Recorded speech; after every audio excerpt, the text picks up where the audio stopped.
আসসালামু আলাইকুম। আলফি বাংলা নিউজে আপনাকে জানাচ্ছি স্বাগত। এখন শুনবেন দেশের আলোচিত খবরের শিরোনাম। আমাদের খবরটি যদি ভালো লাগে লাইক কমেন্ট শেয়ার করে জানিয়ে দিন আপনার মতামত।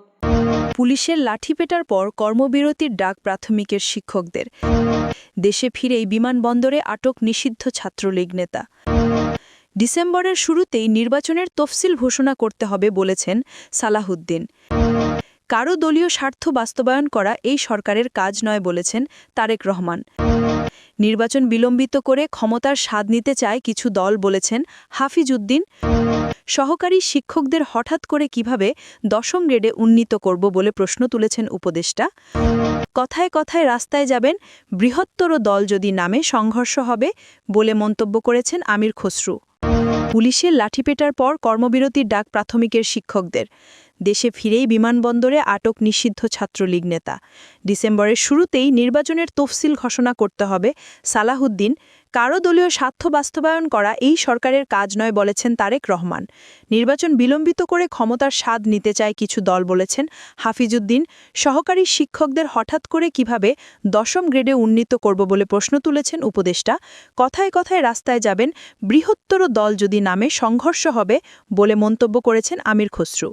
৩ দফা দাবিতে আন্দোলনে নেমে পুলিশের লাঠিপেটার শিকার হওয়ার পর নতুন কর্মসূচি দিয়েছেন সরকারি প্রাথমিক বিদ্যালয়ের শিক্ষকেরা। নতুন কর্মসূচি অনুযায়ী তারা কেন্দ্রীয় শহীদ মিনারে লাগাতার অবস্থান কর্মসূচি চালিয়ে যাবেন, পাশাপাশি বিদ্যালয়গুলোতে পূর্ণ দিবস কর্মবিরতি পালন করবেন।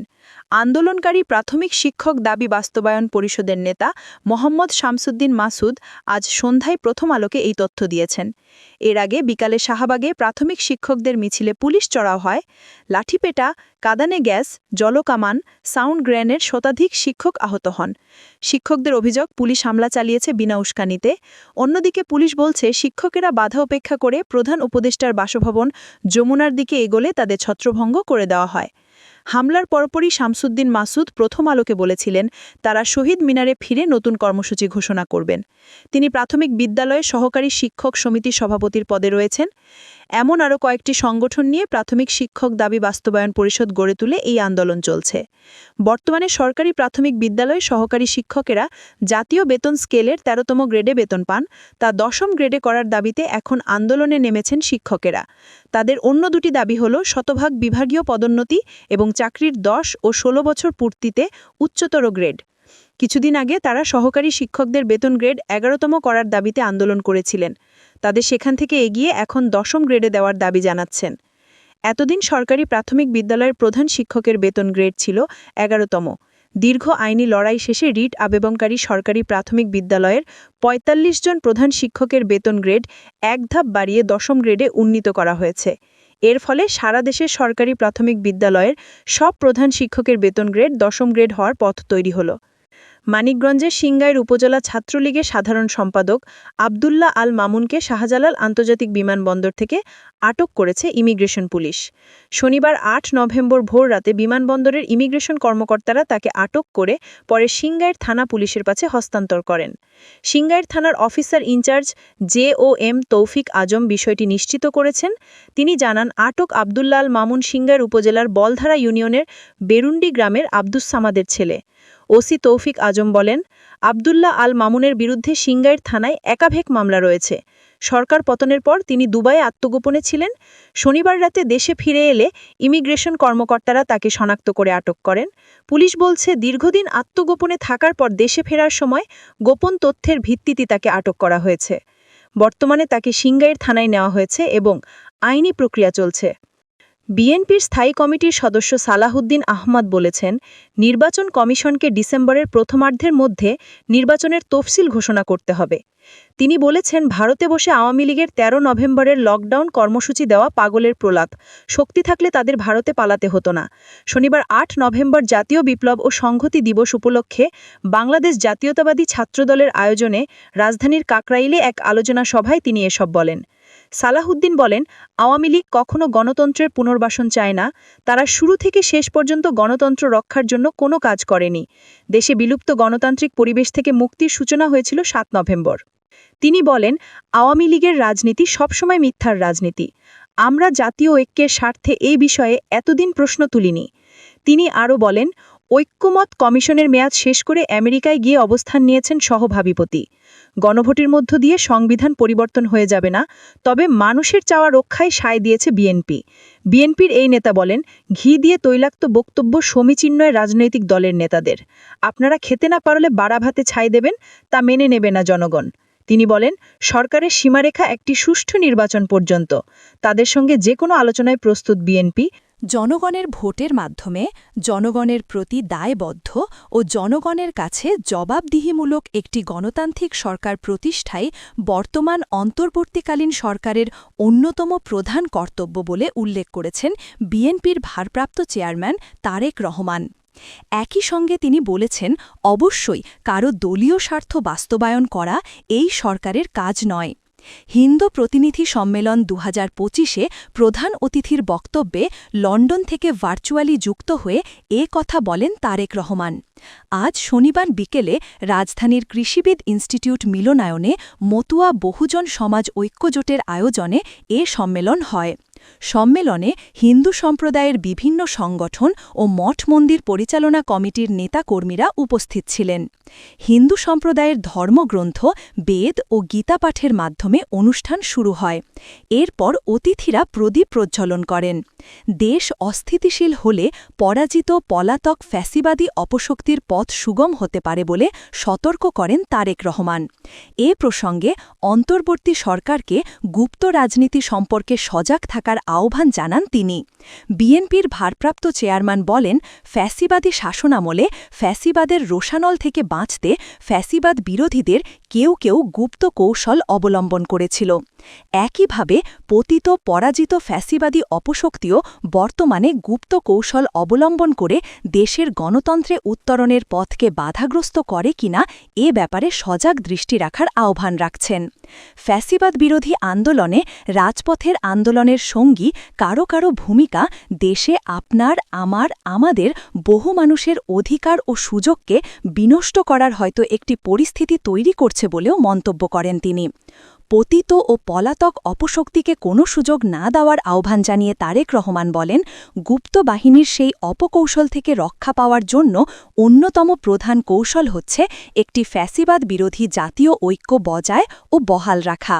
সেজন্য বিএনপি অন্তর্বর্তী সরকার এবং ফ্যাসিবাদ বিরোধী আন্দোলনের সঙ্গীদের সহযোগিতা ও সমঝোতার দৃষ্টিভঙ্গি সমুন্নত রেখেছে বলেও উল্লেখ করেন তিনি।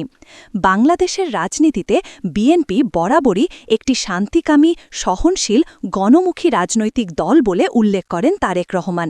তিনি বলেন, ভিন্ন দল ও মতের প্রতি ইতিবাচক দৃষ্টিভঙ্গি পোষণ করা এটি বিএনপির রাজনৈতিক সংস্কৃতির অংশ। দেশের জনগণের রাজনৈতিক ও অর্থনৈতিক ক্ষমতা নিশ্চিত করার স্বার্থেই বিএনপির রাজনীতি বলেও দাবি করেন তিনি। বিএনপির স্থায়ী কমিটির সদস্য মেজর অবসর হাফিজউদ্দিন আহমেদ অভিযোগ করেছেন, সরাসরি নির্বাচনে জয়ের সম্ভাবনা না থাকায় কিছু রাজনৈতিক দল নির্বাচন বিলম্বিত করে ক্ষমতার স্বাদ নিতে চাইছে। তিনি বলেন, এসব দল প্রশাসন, বিশ্ববিদ্যালয় ও বিভিন্ন ব্যাংকে নিজেদের লোক বসিয়ে অন্তর্বর্তী সরকারের সুযোগ ভোগ করছে, যা গণতন্ত্র ও জনগণের অধিকার বিরোধী। শনিবার ৮ নভেম্বর রাজধানীর তোপখানা রোড অবস্থিত বিএমএ ভবন অডিটোরিয়ামে ডক্টরস অ্যাসোসিয়েশন অব বাংলাদেশ ড্যাব আয়োজিত জাতীয় বিপ্লব ও সংহতি দিবস এবং বর্তমান রাজনৈতিক প্রেক্ষাপট শীর্ষক আলোচনা সভায় তিনি এসব কথা বলেন। হাফিজউদ্দিন আহমেদ বলেন, জনগণের স্বাধীন ভোটাধিকারের পরিবর্তে কিছু দল নতুন ফর্মুলা দিতে চাইছে। প্রপোর্শনাল রিপ্রেজেন্টেশন PR বা গণভোটের কথা বলা হচ্ছে, যা জনগণ বোঝে না এবং এতে তাদের স্বাধীন ভোটাধিকার খর্ব হবে। গণভোটের কোনো সাংবিধানিক ভিত্তি নেই। জনগণকে বলা হচ্ছে হ্যাঁ বা না বলো, এতে তাদের স্বাধীন মতাপ্রকাশের সুযোগ সীমিত হয়। আমরা সবাই একটি সনদে স্বাক্ষর করেছি যে নির্বাচনের পর সংখ্যাগরিষ্ঠতা পেলে আমরা সেই সনদ বাস্তবায়ন করব। তাহলে আবার গণভোটের প্রয়োজন কোথায়? সব রাজনৈতিক দল একসঙ্গে বসে ২৮ দফা বিষয়ে ঐক্যমত্যে পৌঁছে একটি জুলাই সনদ তৈরি করলে সেটি ৫ আগস্টের গণঅভ্যুত্থানের যৌক্তিক পরিণতি হতো। অন্তর্বর্তী সরকারের সমালোচনা করে বিএনপির সর্বোচ্চ নীতি নির্ধারণী ফোরামের এই সদস্য বলেন, যারা এখন সংস্কার প্রস্তাব দিচ্ছেন তাদের অনেকে বিদেশ থেকে আমদানিকৃত। প্রাথমিক ও গণশিক্ষা মন্ত্রণালয়ের উপদেষ্টা অধ্যাপক বিধান রঞ্জন রায় পোদ্দার বলেছেন, সহকারী শিক্ষকদের বর্তমান অবস্থান ১৩তম গ্রেড। প্রধান শিক্ষকদের আমরা সবেমাত্র ১০ম গ্রেডে উন্নীত করেছি, তাহলে সহকারী শিক্ষকদের হঠাৎ করে ১৩তম গ্রেড থেকে কিভাবে ১০ম গ্রেডে উন্নীত করব? আজ শনিবার দুপুরে খুলনা জেলা শিল্পকলা একাডেমি মিলনায়নে প্রাথমিক শিক্ষার গুণগত মান উন্নয়নে শিক্ষা সংশ্লিষ্ট অংশীজনের ভূমিকা শীর্ষক মতবিনিময় সভা শেষে জনসাধারণকে ব্রিফিংকালে উপদেষ্টা এসব কথা বলেন। অধ্যাপক বিধান রঞ্জন রায় পোদ্দার বলেন, আমরা ৩ দফা দাবি দেখেছি। প্রথমটা ১০ম গ্রেড, পরেরটা ১০ ও ১৬ বছরের সিলেকশন গ্রেড, ৩ নম্বরটা শতভাগ বিভাগীয় পদোন্নতি। আমরা পদোন্নতির ক্ষেত্রে প্রস্তাব করেছিলাম শতভাগ, কিন্তু জনপ্রশাসন মন্ত্রণালয় বলেছে সরকারের নীতি হচ্ছে এসব ক্ষেত্রে শতভাগ না দিয়ে সর্বোচ্চ ৮০% দেওয়া, ২০% আমাদের রাখতে হবে নতুন নিয়োগের জন্য। ফলে ওনাদের পরামর্শ মোতাবেক সেটা করা হয়েছে। ১০ ও ১৬ বছর পূর্তিতে যে টাইম স্কেল, সেটা বেতন কমিশন দেখবে, এতে আমাদের কোনো আপত্তি নেই। ১০ম গ্রেড প্রসঙ্গে যেটা আসছে, প্রাথমিক শিক্ষকদের একটা অংশ এই দাবিটা করে।